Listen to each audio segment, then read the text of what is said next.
right, this lesson, we're going to be talking about one of the most hated, hated aspects of playing the ukulele, which are bar chords.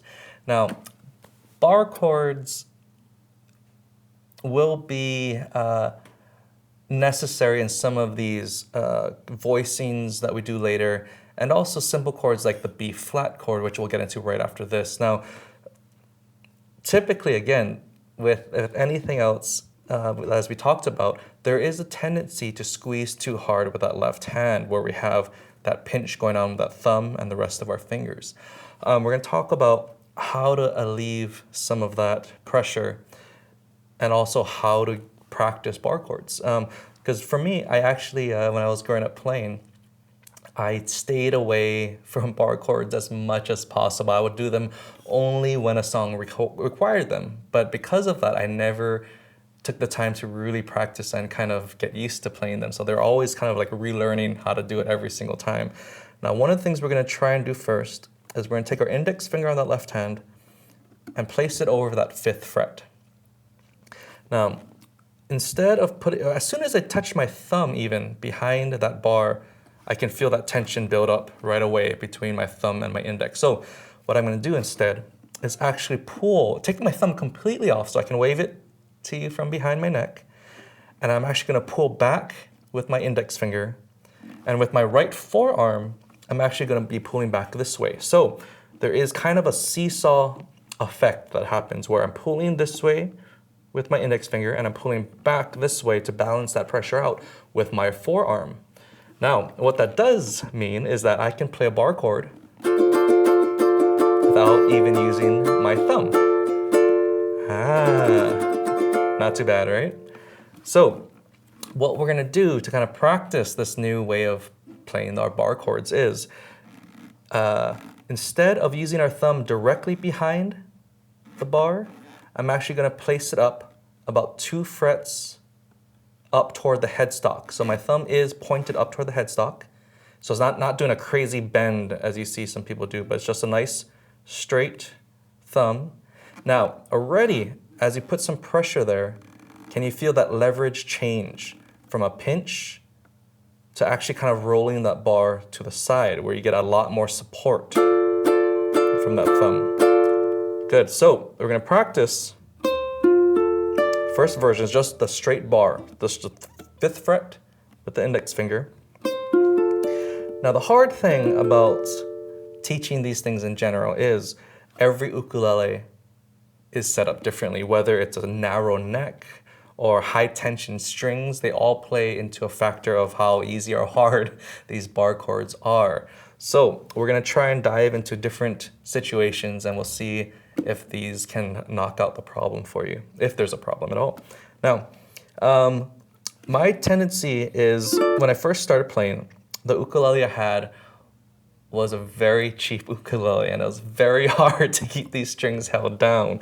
This ukulele, not so much, this is a lot easier to hold down, but it actually made a difference in where my knuckle would be over certain strings, where if it happened to line up with one of the strings, it would just sound dead. And we get something like that, which doesn't sound good at all.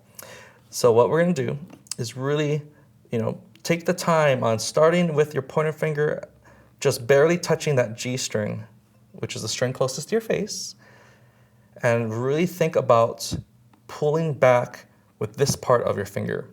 The reason why we're focusing on this part of your finger is that near the tip will always be the strongest.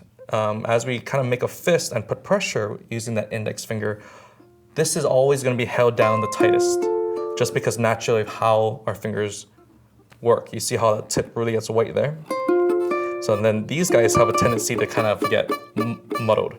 So by putting more pressure on these 2 strings with that part of our finger, we're going to be able to apply a lot more pressure.